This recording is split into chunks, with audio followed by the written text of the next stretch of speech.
Ladies and gentlemen, our first author this afternoon is retired Brigadier General Clara Adams Ender, author of her memoir, My Rise to the Stars, How a Sharecropper's Daughter Became an Army General.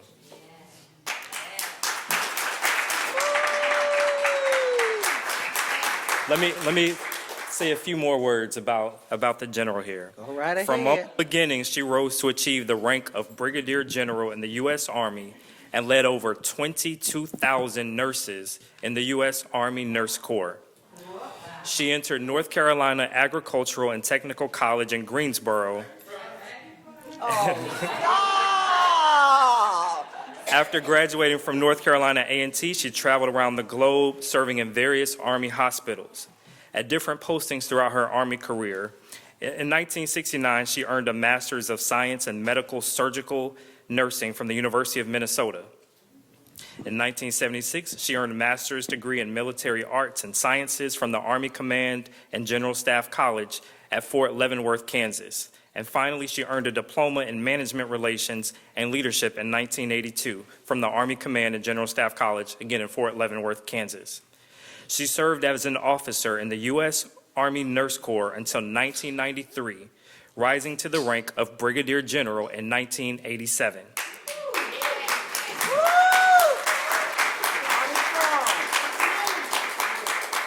She was Chief of the Army Nurse Corps from 1987 to 1991 and retired in 1993 as the Commanding General of Fort Belvoir, Virginia.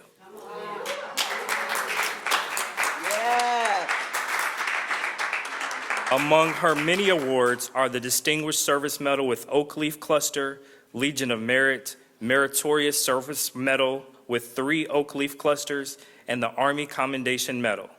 Make sure that you purchase her book today in the bookstore here. And I'm going to turn it over to Vernita. Well, hello, everyone. Hello. Now, y'all are full of sugar, so I shouldn't see nobody dozing off. What I want to do is be saying, sit down. Well, I'm sweating like a Hebrew slave, as I always say. But look, I know she said I was a host like Oprah and those guys, but, you know, they always get green rooms. I had the bathroom. So I'm excited to be here, and I'm definitely excited to be on a stage with this pioneer, someone paved the way for me and folks like Cleo in the military. So give her another round of applause. So, may I call you General? Sure. So, General, how did you become an Army general? I know it's a struggle because I, too, was an Army officer, and I didn't get past Lieutenant Colonel. So I definitely want to know what you did to make it all the way to the stars. Well, I'll tell you. When I came in the Army, I entered the Army in 1959. I just need to say that out loud. Just for the record, so everybody know that. And I was going to do my 2 years, get finished with the Army, and get out and have babies and get married, I think, first. Yeah. And then have babies and do whatever women did at that time. And actually, I didn't leave. And I tell youngsters till today, don't burn bridges, because you never know when you might have to go back across. But I came in the Army, and I came in the Army in 1959, and women couldn't even be generals at that time. Yes. The first female officer to be promoted to general was a nurse who was promoted in 1970. And I'd been in the Army 9 years by that time, you see. So that it wasn't anything that I aspired to do. But I did aspire to be a colonel in case I stayed. Because I always thought it was far better to be the lady colonel than the colonel's lady.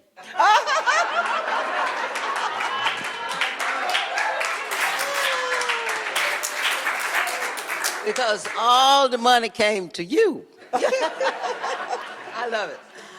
And so I came in and I said, well, maybe I'll be in for a while. And so I decided I'd stay on. And I really stayed on for two reasons. One was I was in Korea at the time, and I didn't know what I was going to do when I came back to the States. And so, and I think the Army planned that. I think they planned for us when we're off someplace like that we may not know what we're going to do, but what we're doing is not bad. And I will tell you, what I was doing at the time was not a bad job. See, I left the fields of North Carolina, the tobacco fields of North Carolina, and came on active duty in the Army. And they put me in an air-conditioned hospital in Fort Dix, New Jersey. And I said, I did. That's what I said. I said, this is all right. You know? And you know, what happens to you depends upon where you come from. Exactly. Yes. And very often the youngsters will say, oh, this is such tough work. I said, in an air-conditioned hospital, 8 hours a day. Let me tell you about where I came from. Yes. And once they heard that, they didn't have too much more complaining to do. But I started to work, and I found that I could manage the work. And I found myself a mentor very early in my lifetime, and that's very important. Did you fall in love with that work? Because you No. said you were enjoying it. No, I enjoyed it. Yeah. I have never fallen in love with work. But I will tell you, if you're going to do something in this world and you're going to pick a profession, nursing is the one. I heard Yeah, that. no doubt about it. I will always say that. But I did the work, and I found that the more I did, the more people considered that it was great and I was doing well, and I started moving up and out. All right. And Close to that colonel's goal, huh? yes, All except right. for somebody steps in the way to try to stop you. Absolutely. And Yes. that happened to me. And but we managed to get around that one.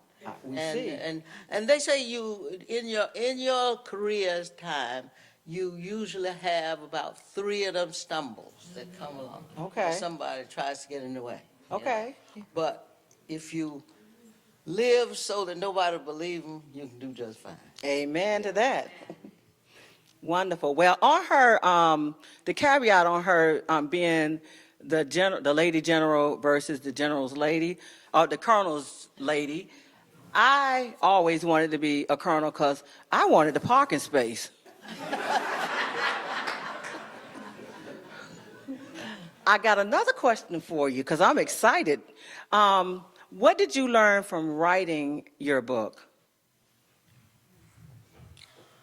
Did you One go of the through things- some ups and downs, some anger, things you want to stop writing?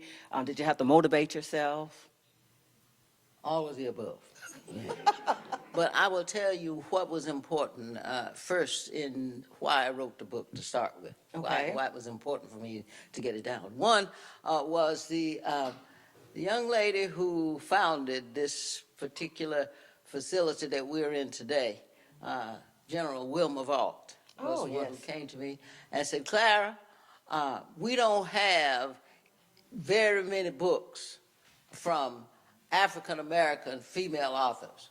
Write one. All right. And what Wilma Vaught tells you to do, you go about doing it, you see. Because if not, she's going to let you know about it until you get it done. So that was one reason. But the second reason was I found out in talking curiously with youngsters, and I talked to a lot of youngsters in my lifetime, they always felt that I came from money in order to be a general. You know, they always felt that I grew up rich, that I was born with a silver spoon in my mouth. And I knew that none of that was true. But I thought in order to be able to get the message out to more of them, that I could do it if I wrote a book, you see. One of the things that I learned in writing the book was that a book can be cathartic to you, you know. It can cleanse you of a lot of things. Yes. Let me tell you, you can forgive yourself, you can forgive other people, and you can get on with your life. Yes, yes. And I tell people till today, write it down, no matter what you think about it, show it to your youngsters, give it to other people, or just put it under the mattress, whatever you want to do with it. But get it all out, because it certainly helps to do that. Yes. And I will tell you, I'm going to write another one. All right, that was one of my questions. I hadn't got to that question yet. But I'm going to get it done. I have not had an opportunity to do it lately because life kind of gets in the way as you get older. And there's some things you have to take care of, you know, like cancer and a couple other things may come to you. But once you get that all done, it's still over there on my to-do list. All right, to that's do. awesome. And plus, I'm helping some other people. write, Exactly, too, now. yes. Yeah. All right. Another question. What do you want us to know about what you wrote in your book? Don't tell them everything because we want them to buy the book. There is no way I could tell them everything. Yeah, not in the first few minutes that I have here. One of the things that I want you to know from my writing of that book is that life has its obstacles. A lot of them, Yes. you know.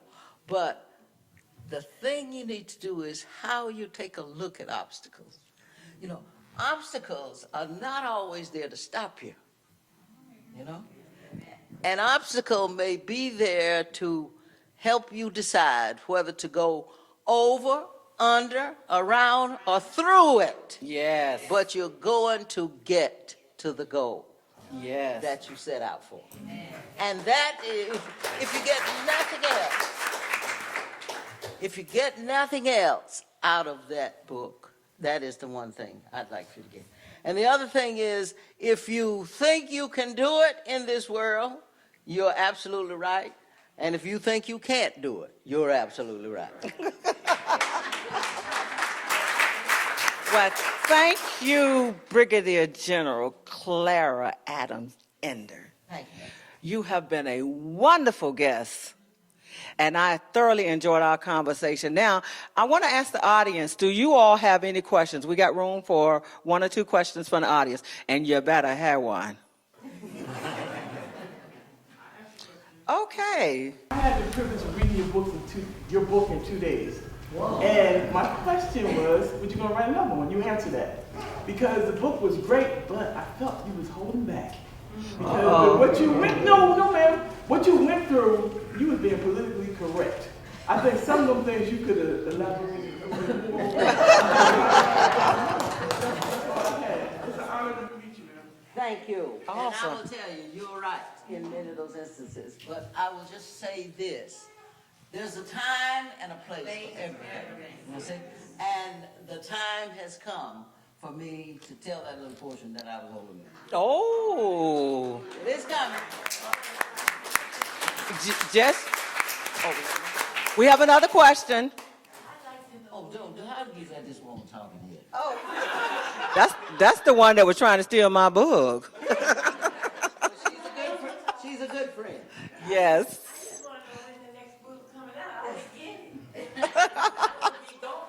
See, this is a sergeant major. She is always trying to get me. Great. Okay, She's always trying to get me to commit to something. I'm with the later. I can't tell you exactly when, but I'm working. I have room for one more question. Oh, I'll slip you into.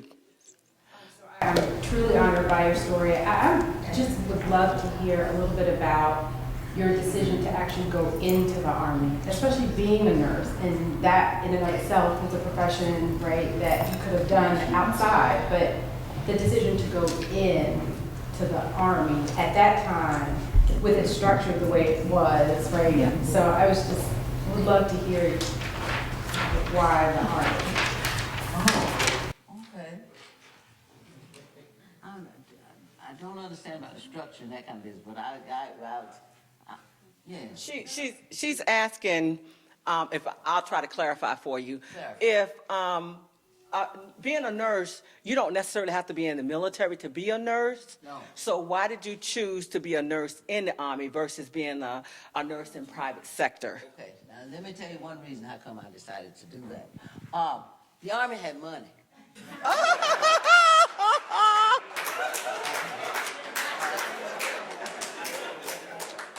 And I was hungry. Okay? That's the second thing. And I was hot.